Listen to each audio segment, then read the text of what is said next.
Finally got the fly rod, and I'm going to go down to the docks here and try it out.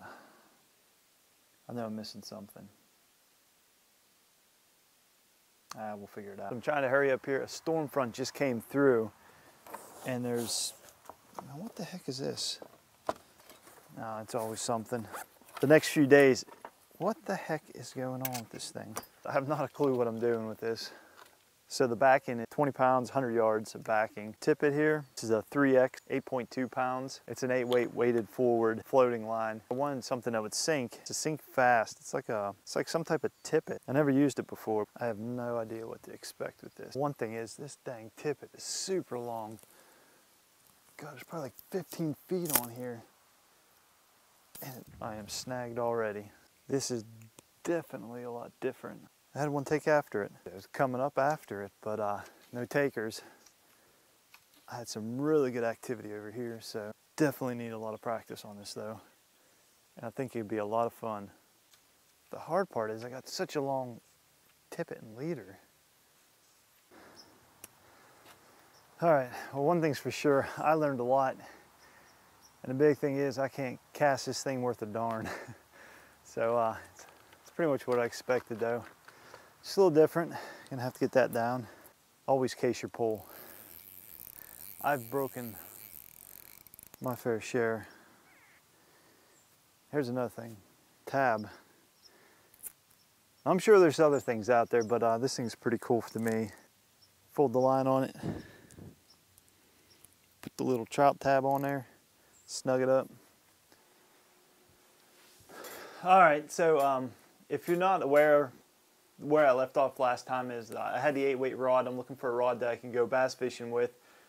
It's kind of new territory to me, and I want to share that with you guys. I pretty much know what type of rod what the rod does, what type of rod I was looking for, and then when it popped up on Amazon, I bought it. I needed a reel. I actually went with the Lamson liquid. I bought it at Cabela's. I really wasn't planning on buying a reel then, but I was there.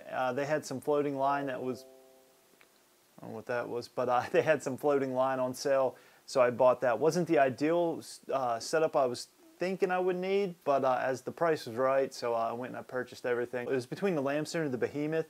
The Behemoth had this massive gear drag, you know, the gear is huge in it, and that was very appealing, but it was probably it looked like 25% larger than the Lamson.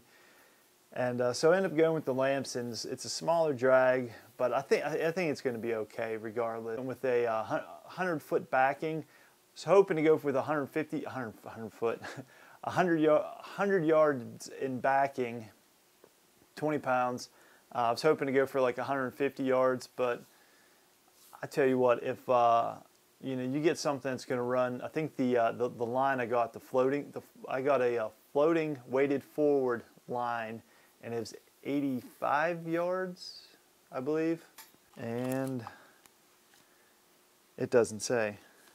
All right, so I just dug through the garbage. I can't find a container, the heck with it. But the biggest thing with the line itself is a weighted forward floating line.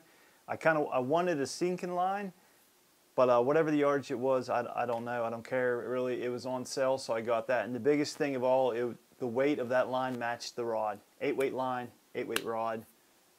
As far as the tippet, I 0.2 pound test, so that's going to be plenty enough. And with a fly rod and the bass, they're going to hit it, but it's not going to be the big impact that you're going to have with like a bait caster rod or a spinning rod.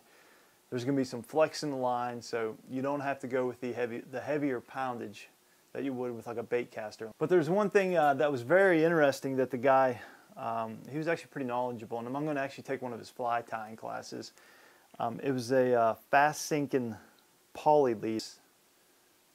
It added another 5 foot onto my my tippet and my leader. So that was a little challenging, adding this poly leader onto my tippet and leader. I really struggled with this. It's just something I got to work with. I bought everything brand new. You don't have to. I wouldn't recommend it. If it's something new you're trying out, I'm like this impulse buyer. I'm sure a lot of you guys are too.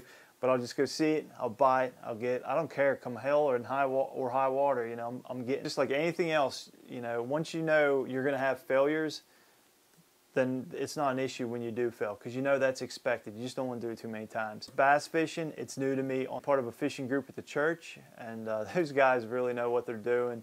They make me look totally goofy. I'm not even going to go there. So to recap, you can get this equipment, like I said, at thrift stores, yard sales, flea markets.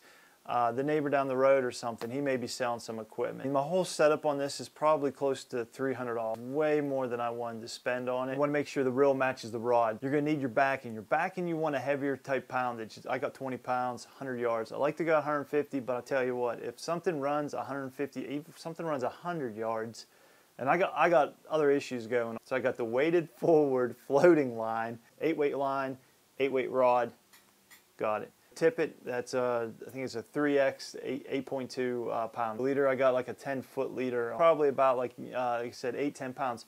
You don't really need the heavy poundage on like your leaders or your tippets, because the pull, you know, it's a 9-foot pull. It's not like a bait caster. When a bait caster, something hits a bait caster, especially on the top water, there's a massive amount of torque on that sucker. But with the fly rod, it's gonna flex a lot more, so you're not gonna need that. Drag is gonna be very important on that. When that fish starts running, you gotta have the proper drag set to let him play himself out. If you like this video, give me a thumbs up. There's a link in the description of my Instagram account. There's gonna be more detail in the description of what I choose. And the bottom line, guys, don't be afraid to try new things. But you don't have to, it's something new. Don't go hog wild financially on this stuff. I mean, as you progress and you get better and better and better, if this is something I really enjoy, then I'll spring for some more money. But